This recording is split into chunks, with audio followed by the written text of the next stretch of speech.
You will learn about policy, learn a few tricks of the trade, and then descend on Capitol Hill or ascend to Capitol Hill to charm the pants off your elected officials.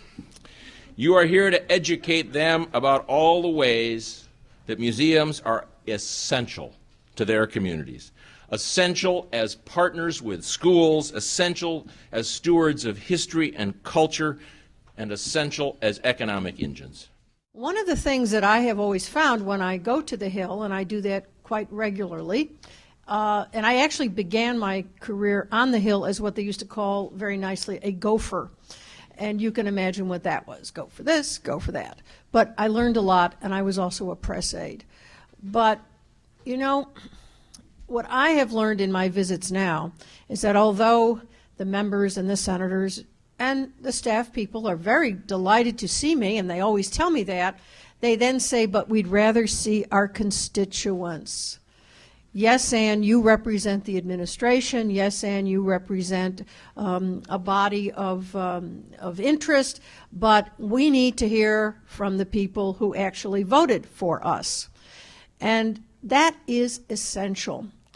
One of the reasons that the library folks have been so successful, I believe, is that they have been as a unit.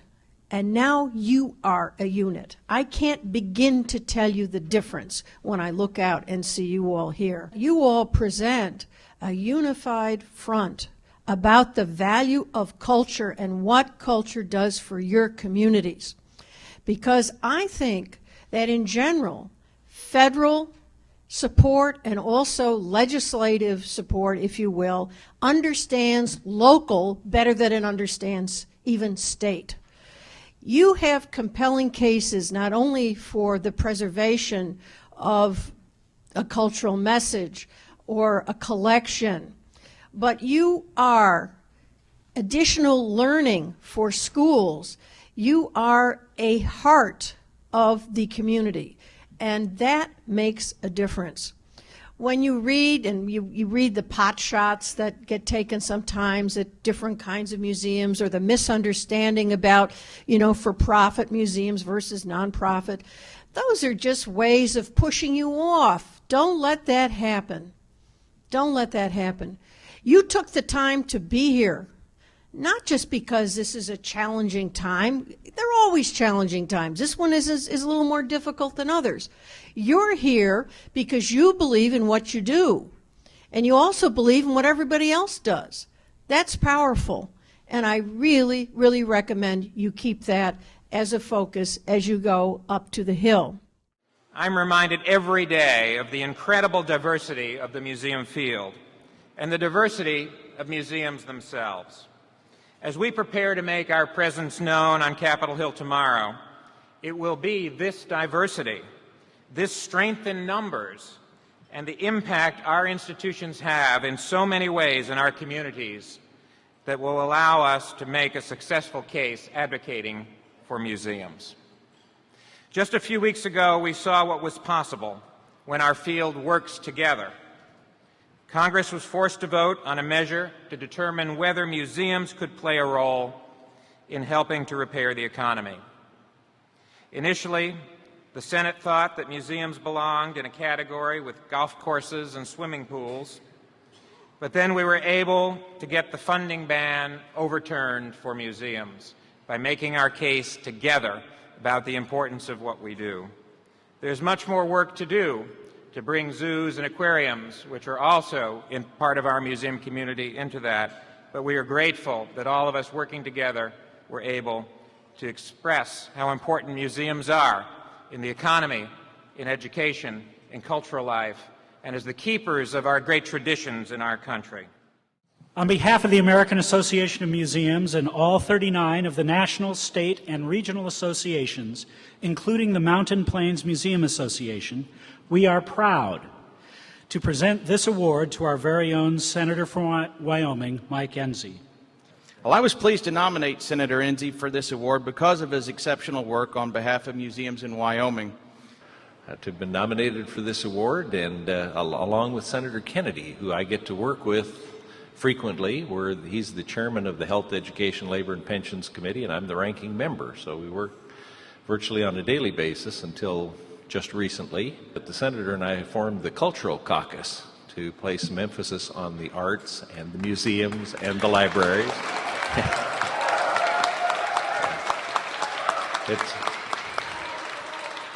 It's kind of an interesting working relationship because he's the third most liberal senator and I'm the fourth most conservative senator, which shows that your work transcends everything. And as my kids grew up, we toured all of those, and they're just a fascinating look into the past. But it also is a little bit of a reflection on what we're doing today in our community that will be the museum history of the future. Now, when I first got to Washington, I was a Boy Scout, and I'd gone to the 1957 Jamboree in Philadelphia, and actually at Valley Forge. And so my first year, they had one down here at Fort A.P. Hill, and I went down to see that one. And the big shock was I was in the museum tent. I mean, 35 years ago, I was mayor of a town in Wyoming, and I'm in the museum in Gillette for that reason. But to see yourself as a Boy Scout in a museum is something else. But museums do serve a huge purpose, and they go beyond just artifacts. In fact, the National Wildlife Art Museum is about art. And not only do 90,000 visitors go there a year, now of course it's a good place to go because it's right next to Yellowstone Park and Grand Teton National Park. And in fact, from the windows of the museum, you can usually see a herd of elk. And you can even go down, tour through the elk sometimes if you want to, but you can see all of the pictures. And for those of you who can't make it there, they're online with about 10,000 different things from several hundred artists that you might enjoy. And of course, while I'm doing the tourism bit, and encouraging you to go to all of the towns in Wyoming, and we have 187 towns. Of course, 87 of them are listed with no population. And we only have 14 where the population exceeds the elevation. But to really understand Wyoming, you've got to go to those places and those museums. But another one I want to mention especially is the Buffalo Bill Historical Museum, which we in Wyoming are sure is second only to the Smithsonian. But it does have a tremendous collection of art, and probably the world's biggest collection of guns. Yeah, firearms. I guess we're supposed to call them that. Yeah. And also an ecology wing, where it's located right next to Yellowstone Park. It's at the other entrance to Yellowstone Park, and serves a tremendous role in teaching people about how fragile things are in Yellowstone and the rest of the world, for that matter. But at one point, the Buffalo Bill Historical Museum thought that it wanted to play a current role. They wanted the buffalo back on the nickel. So they asked me to work on that, and I asked the Bison Association if they'd bring a buffalo to Washington, D.C. for a little ceremony, and we did. Yeah, just right up here on the lawn next to the Capitol building, we had a live bison, and promoted putting that back on the nickel, and it happened. You've probably seen the nickels. Well, when it happened, the Mint got a hold of me, and they said, "Could you bring the buffalo back again?" Well, I wasn't able to bring the same one, but I brought a buffalo. So there have now been 2 buffalo in Washington, D.C. Shortly after that, Senator Kennedy said, "You know, the Humane Society is kind of wanting to do a thing for pets. Could we put something on and you could bring your pet?" I said, "Well, the only pet I've got is a bison." We didn't have the event. But I do thank you for all that you do for museums, all that you do for education, particularly in the rural areas, but throughout the United States. And that encourages them when we get to go to the major cities to be able to see some of those fantastic things that are in those museums. So thanks for all you do for us and our kids. And thank you. It is such an honor and a thrill because I have to say that when we look at our congressional leaders, I think that Carolyn McCarthy is one that should be emulated for the understanding and of the role of museums in our nation and as those protectors of our cultural heritage, and for the roles that we play, as I've said, as educators and as generators of jobs and so forth in our communities. And it is just such an honor to have you here this evening and to welcome you and to give you this little token of esteem on behalf of AAM.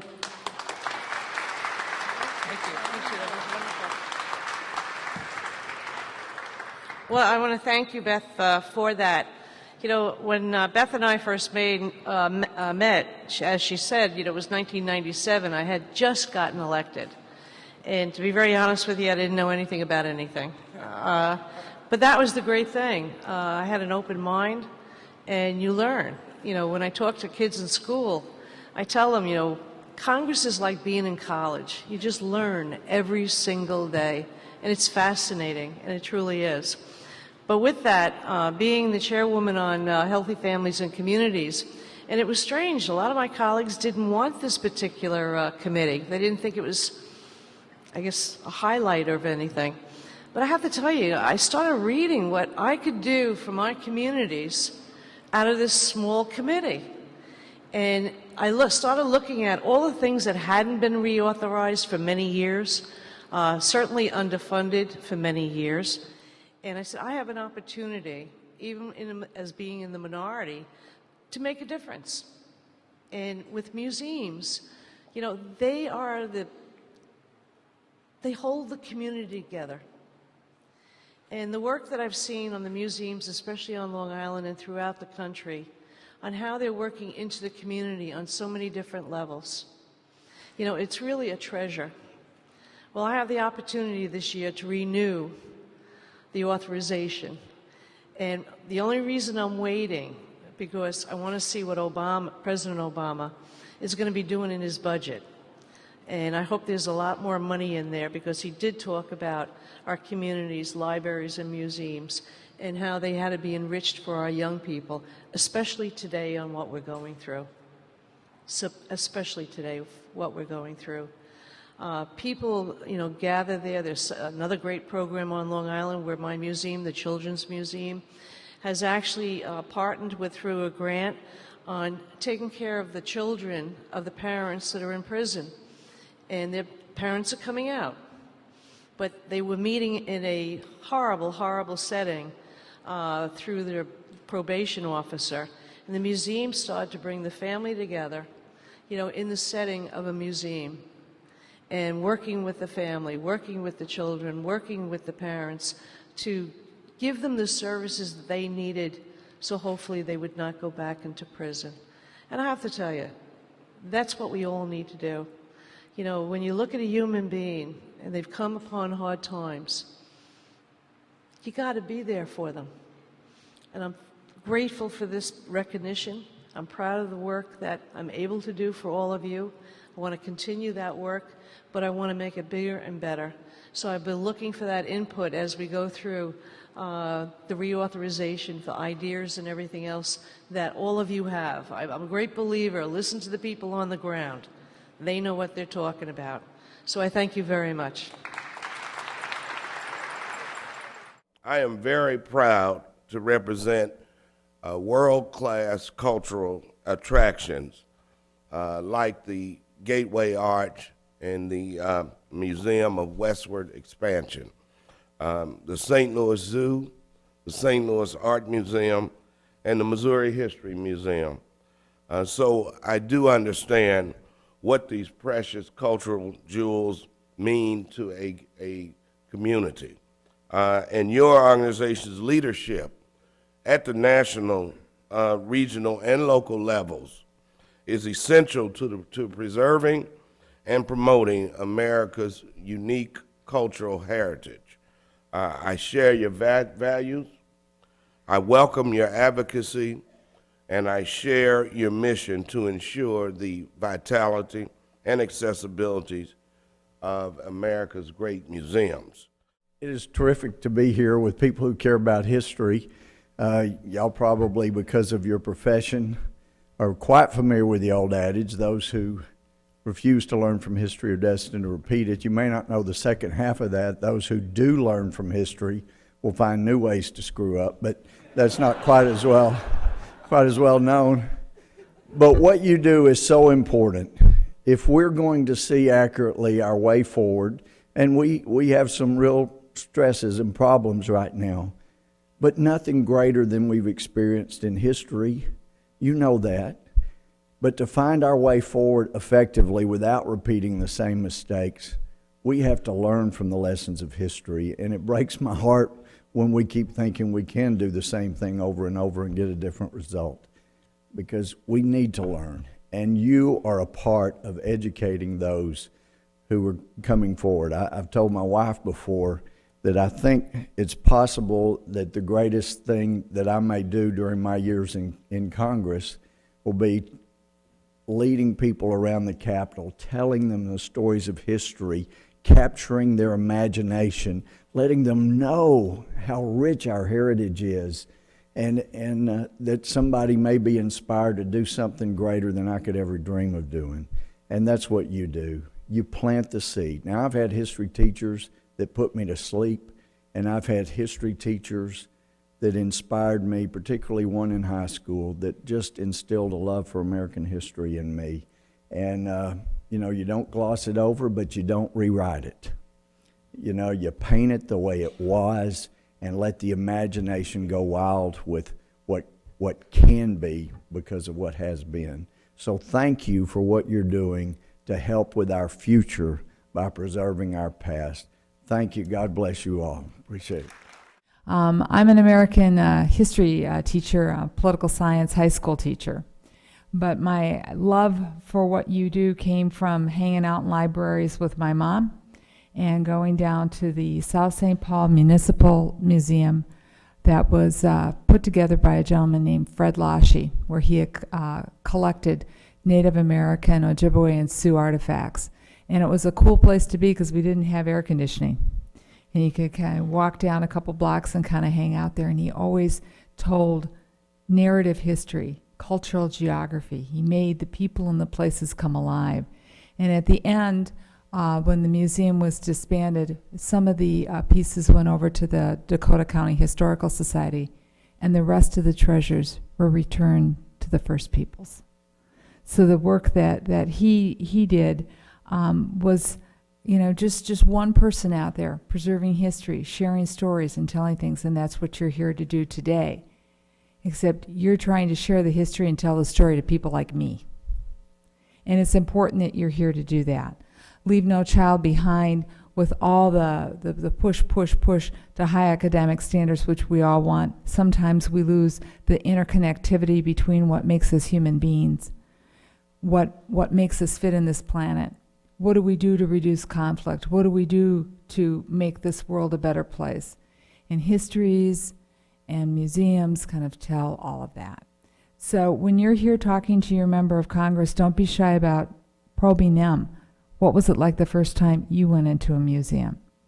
Do your students have access to moving collections and exhibits in the district? What can I do for you back home to make this connectivity even more real for you? So don't be afraid to ask questions and to offer help. And then after you're done meeting with the folks here in Washington, I'm going to encourage each and every one of you to do something that I know Ford knows how to do well, and that is to go to the district office, right? Get to know the district director, invite the district staff out to see what's going on, because lots of times a member of Congress isn't going to be able to make it, but the district director is talking to the chief of staff, talking to the member, and that. So I just want to thank you for being here. Thank you for what you're doing. Thank your predecessors for what they did that gave this little kid in South St. Paul a real chance to just hang out in a museum and know that they aren't places that children aren't welcome in. And so I look forward to working with you to protect what we have, to enhance what we have, and to make museums even more interactive and more meaningful in the years to come. Thank you. In fact, just this last summer, my daughter, who's 13, set a goal for herself that she wanted to visit every museum and monument in the Washington, D.C. area. This took us to the First Lady's Gown exhibit just about a month ago. We were there. And then, of course, the paddle boats in front of the Jefferson Memorial in 100-degree weather, which I'll never forget. But I think you all know, I don't have to tell you the vital role that museums and libraries and historical centers play in our communities. I was looking at the literature about your group, the association, and you talk about how that while museums are diverse, that what they all have in common is that they may make a unique contribution to the public by collecting, preserving, and interpreting the things of the world. That's a pretty important job. Museums are the keeper of knowledge, of history, of culture, and science and art. They preserve the greatness of our past and inspire us to the greatness in the future. They help educate our kids and open their eyes to the world that they might not otherwise imagine. And they serve as centers of learning and enjoyment for Americans. Museums are also a very important part of our economy. I just took over heading up the subcommittee that includes tourism, so hopefully we'll be able to have some kind of a hearing for it on the importance of this. And they employ more than 500,000 Americans nationwide and provide affordable destinations for families. According to the U.S. Conference of Mayors, the nonprofit arts and culture industry generates over $166 billion in economic activity annually. I can tell you some of the museums in our home state. Betty may have already mentioned them.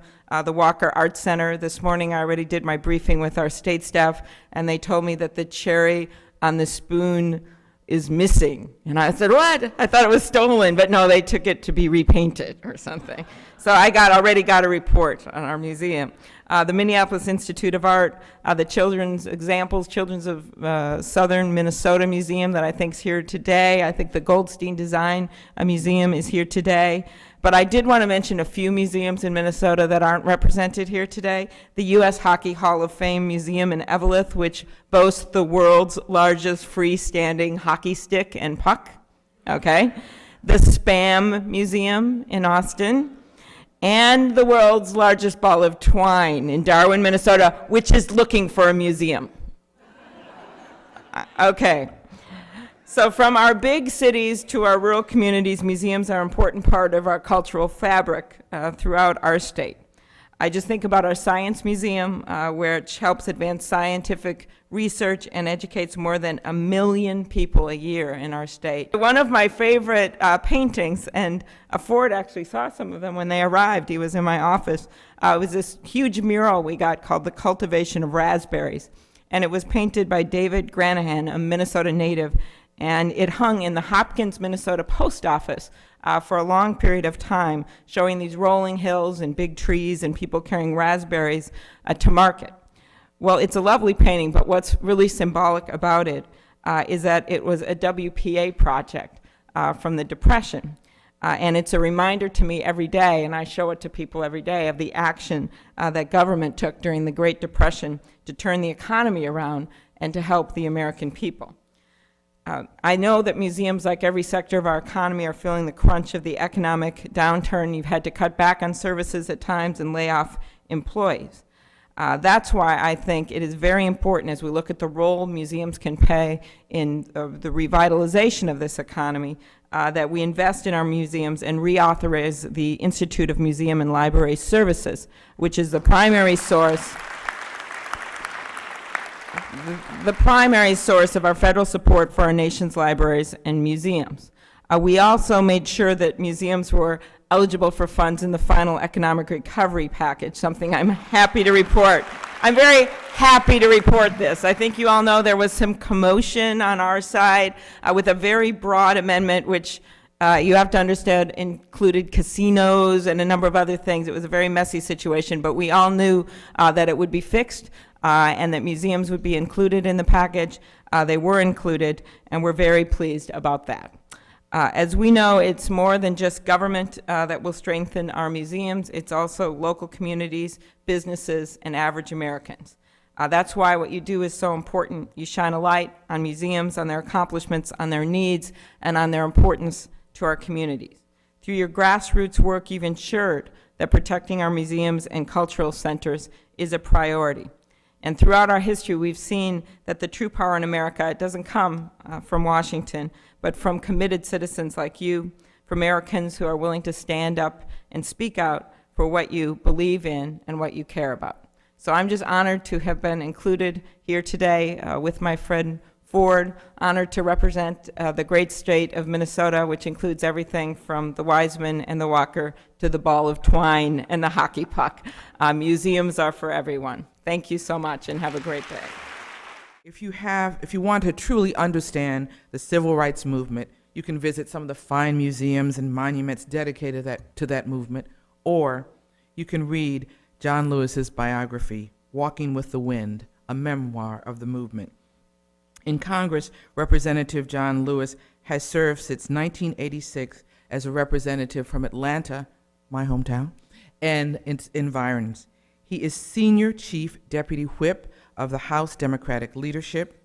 He is a member of the Congressional Arts Caucus, the Congressional Humanities Caucus, and the Congressional Historic Preservation Caucus.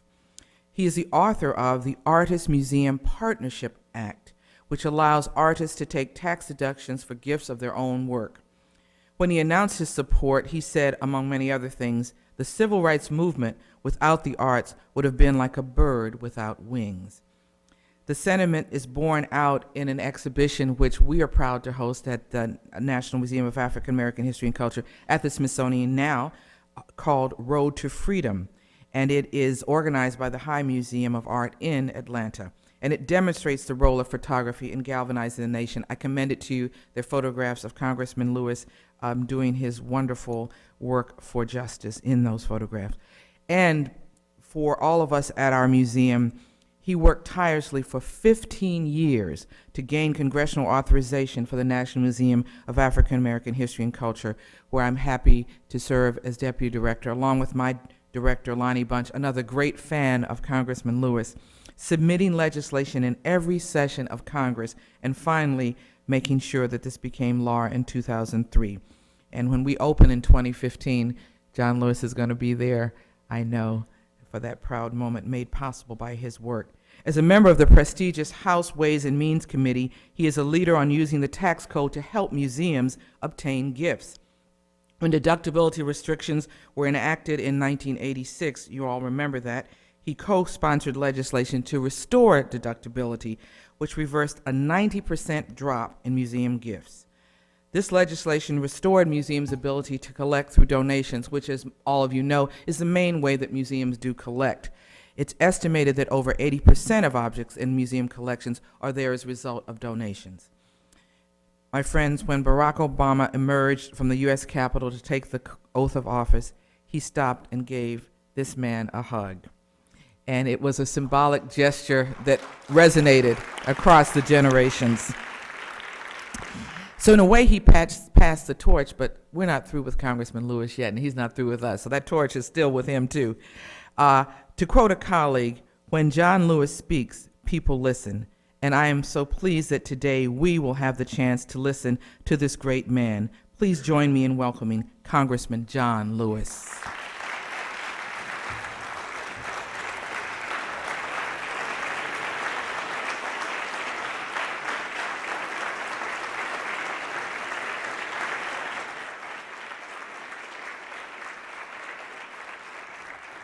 Good morning. Good morning.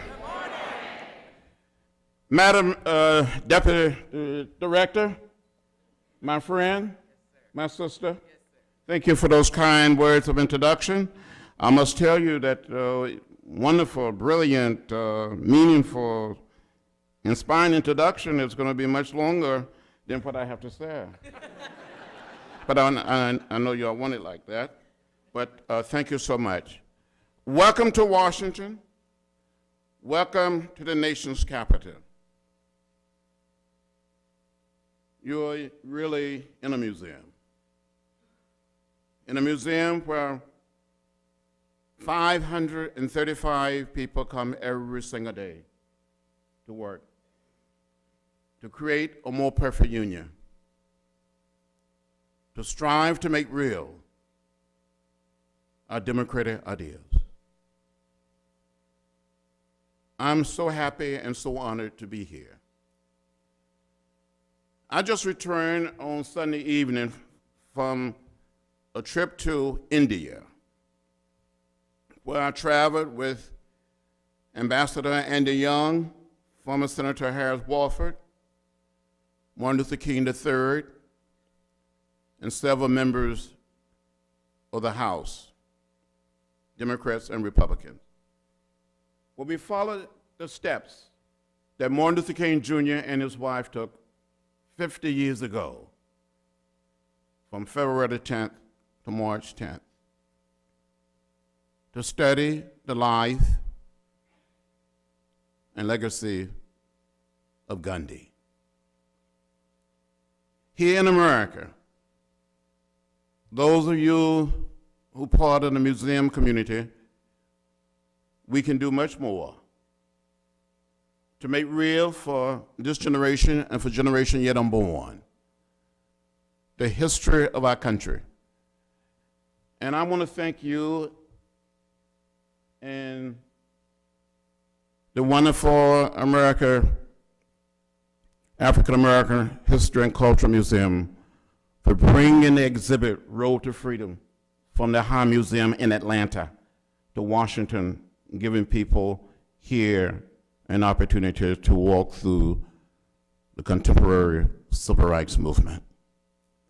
And I would love to see, I'm not sure whether it's possible, for other museums all across America to have this exhibition, to have our young people, and those of us not so young, to walk through and get a feel for our history. To understand it just didn't happen. Just think a few short years ago, in 1961, the year that Barack Obama was born, it was almost impossible for blacks and whites to board a Greyhound bus here in Washington, D.C., or a Trailway bus, and travel through Virginia, North Carolina, South Carolina, Georgia, Alabama, Mississippi, into New Orleans, seated together, without the possibility of being arrested, jailed, or beaten. In 1961, I came to Washington, D.C. for the first time. Had all of my hair, a few pounds lighter, to go on something called the Freedom Rides. We were beaten in Rock Hill, South Carolina, bus burned between Atlanta and Birmingham, the Greyhound bus. People on the Trailway bus was beaten in Birmingham, arrested, jailed in Birmingham, beaten in Montgomery, made it to Jackson, Mississippi, where we were arrested and jailed. But at the end, segregation and racial discrimination in public transportation. The Road to Freedom exhibit tells the story of a struggle that got us to where we are today.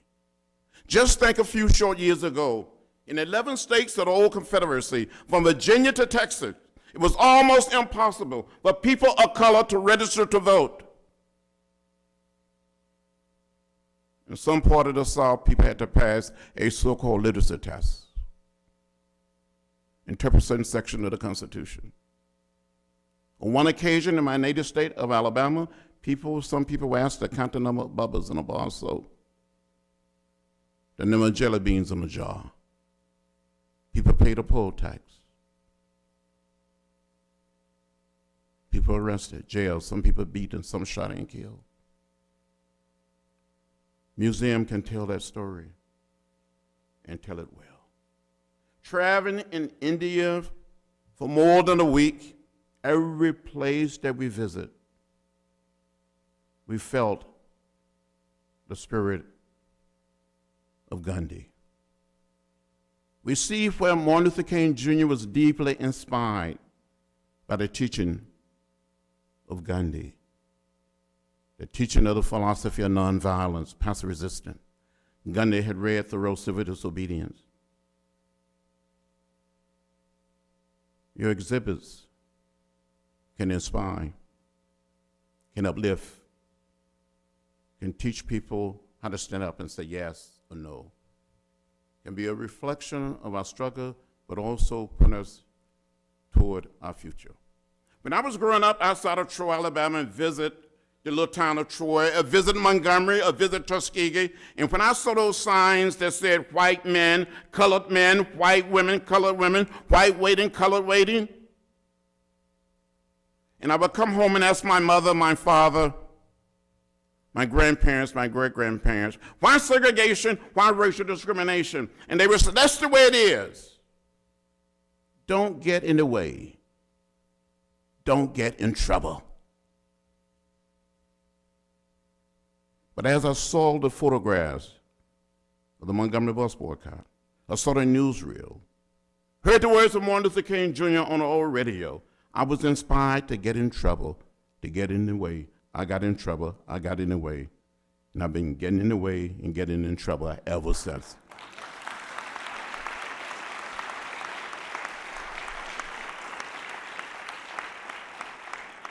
In a few days, as a matter of fact, a week from this Friday, I would take more than 30 members of Congress, members of the House and the Senate, meeting people in our leadership on both sides of the aisle. We've been doing it for more than 10 years now. We do it during a non-election year. We would go to Birmingham, and we would visit the Civil Rights Museum there. We would visit the 16th Street Baptist Church, where the 4 little girls were bombed and killed on Sunday morning on September 15, 1963. We would walk through the park, Ingram Park, which is a museum into itself, where the police commissioner used fire hoses and dogs on innocent protesters. We would travel to Montgomery and visit the site where Rosa Parks was arrested. We would visit the Rosa Parks Museum. We would visit Dr. King's old church, Dexter Avenue Baptist Church. We would travel to Selma and go back to that historic Brown Chapel AME Church where we left on March 7, 1965. We would visit the Voting Rights Museum. We would walk across the Emmett Pettus Bridge. As museum administrators, you have an obligation, a mission and a mandate to do what you can to use your nonprofit tax exemption. And we want to help you. Use the tax code to make your work easier, but also to be enlightening and inspiring. You know, we can build bridges, and we need bridges. We can build highways, we need highways. But I don't think people are going to be inspired by our bridges, by our highways, our roads. But what we place in these places of history to reflect our true selves, that will inspire people for generations yet unborn. It's one thing to live in America and travel to some other part of the world, places like India, and see simple places where Gandhi spent the night, where he fasted, where he went out near a river and see a marker. Do what you can to make life of yesteryears, today, real for all of our people, so we all can be inspired to get in the way, to stand up, to say no, or to say yes. You can do it. You must do it. You have a lot of friends here in Washington that support the arts, but you must not be quiet. I know some of you are going to go out today. You need to talk frankly and openly. Tell the people to support my piece of legislation. It's the right thing to do. Tell them to support investment in the arts. It's the right thing to do. That's why we put some money in the stimulus packet for the arts. We need to do much more, much more.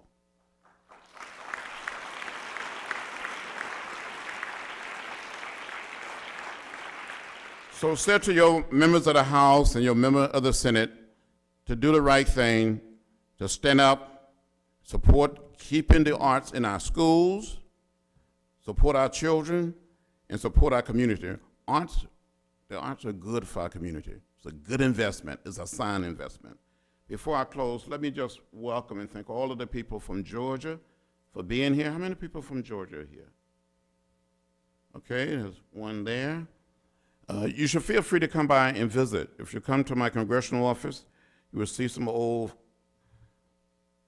vintage photographs from the Civil Rights Movement. You come to my whip office upstairs on the 3rd floor. It was one of the best views in Washington. You can look, it's right in the center of the mall. It's right over the Speaker's office. And so feel free to come up and see us. And I said to you, don't give up. Don't give in. Keep the faith. Don't get lost in a sea of despair. Make it happen for all of us. And leave our country a little greener, a little cleaner, and a little more peaceful for the generation yet unborn. Thank you very much for being here.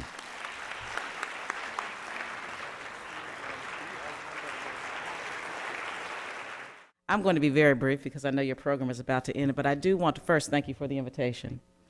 I as well would like to say that since this is Black History Month, I too, with John, would congratulate you for the work you do in not just American history, but Black history as well, because so many people don't really understand that Black history is American history.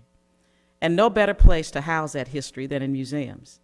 I've had the opportunity to be a part of many tours to this city alone as a young person, going to the Smithsonian, to all of the various buildings, to traveling to Birmingham as well to see the Civil Rights Museum, and to Memphis, Tennessee to see the Civil Rights Museum, and to Cincinnati, Ohio to the Underground Railroad Museum.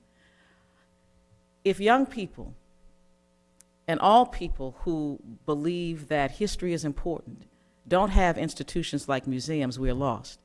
And I know that coming from the city of Cleveland that has world-class museums, how important it is to a community to have the kinds of institutions you all have control over every day. I want to thank you for your work. I as well want to say to you that, as John did, people are asking us, well, why did you put money in for the arts? That doesn't create jobs. Don't all of you work? Enough said.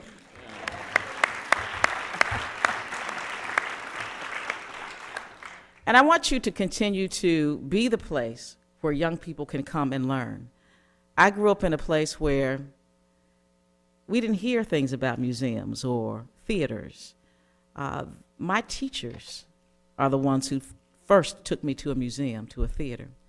And from there, the love of learning that I had then and that I have now was nurtured, it was encouraged. I saw things that I had only dreamed up in my head, and then I saw things that I could never have even dreamed of. So I hope that you will continue to let young people and people of this country understand how important the arts are, understand how important history is, and as well to let them know what a major force museums and the arts industry can be in any community, because even when people don't have money, they will go to a theater. They will come to a museum. In times like these, it is very, very important that you are there. And I thank you so much.